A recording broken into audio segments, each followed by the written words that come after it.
Od rezervacije do destinacije. Online kurs o turizmu za sve. Deo 6.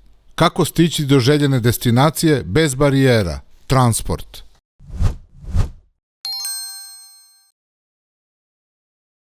Sve velike turističke destinacije, a posebno glavni gradovi, moraju imati javni saobraćaj koji može svako da koristi. Ovo je takođe oblast u kojoj je važno držati se standarda kako saobraćajna infrastruktura ne bi bila puna prepreka.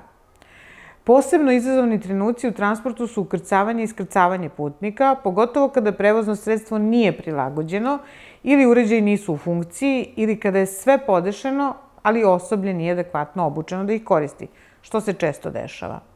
Bilo da se radi o drumskom, železničkom, avio ili rečnom saobraćaju, važno je da se vrši nabavka vozila koja su pristupačna svim putnicima, kao i da se obezbede adekvatna stajališta i prilazi. Putnicima sa invaliditetom koji su na destinaciju stigli avionom treba omogućiti pristupačan prevoz od aerodroma do smeštaja. Većina putnika koji se otežano kreće neće moći da uđe u grupni autobus, putnički, i verovatno će biti potrebno organizovanje individualnog transporta kombijem ili kolima. Svako je sada majka koja gura dete u kolicima i želi da uđe u gradski autobus, ali taj autobus nema rampu i ona mora da uloži dodatni napor uz podršku drugih putnika da uđe u autobus sa dečijim kolicima. Osim toga, autobus nema zvučnu signalizaciju o stanicama na kojima se zaustavlja, a svako je slepa osoba koja ne može da se orijentiše gde treba da siđe. Prema našem iskustvu, u avionskom saobraćaju se najdoslednije primenjuju standardi i protokoli koji se odnose i na putnike sa invaliditetom, ali i tu stvar zavisi od kompanije. Svako je juče bio putnik koji se otežano kreće pomoću štaka, a koji u Beograd dolazi iz Njujorka. Dolazi direktnim letom, što znači da će putovanje trajati oko 11 sati. Sve aviokompanije obezbeđuju asistenciju za ulazak u avion, s tim što je to potrebno naglasiti prilikom kupovine karte.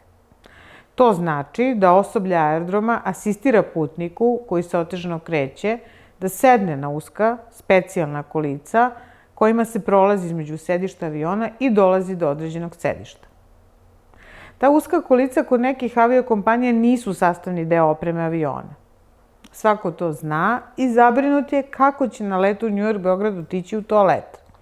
Leteo je američkom aviokompanijom do Pariza i išao je nekoliko puta u toalet tim istim uskim kolicima. Šalje mail kompaniji i traži potvrdu da će avion biti opremljen takvim kolicima. Kompanija odgovara da ne može da obezbedi takva kolica, svako preti tužbom i kompanija posle određenih prepiski potvrđuje da će obezbediti takva kolica unutar aviona. Zašto bi bilo koja kompanija dovodila svoju reputaciju u rizik? Zašto bi se neka kompanija odrekla novca koji može da dobije od svakog putnika, koji uglavnom putuje sa još nekim i to onda nije samo jedna karta? Sve to moguće je izbeći poštovanjem standarda i zakona, kao i dobro uspostavljenim protokolima koji bi trebalo da budu javno dostupni, tako da svako može jednostavno da se informiše o svim procedurama. Ako vam je potrebno više informacija o postupanju prema različitim kategorijama putnika, možete nam pisati na mail saps@saps.org.rs. Naš tim je na raspolaganju da vašim zaposlenima pruži adekvatnu obuku kako bi se svako ko koristi vaše usluge osjećao dobro.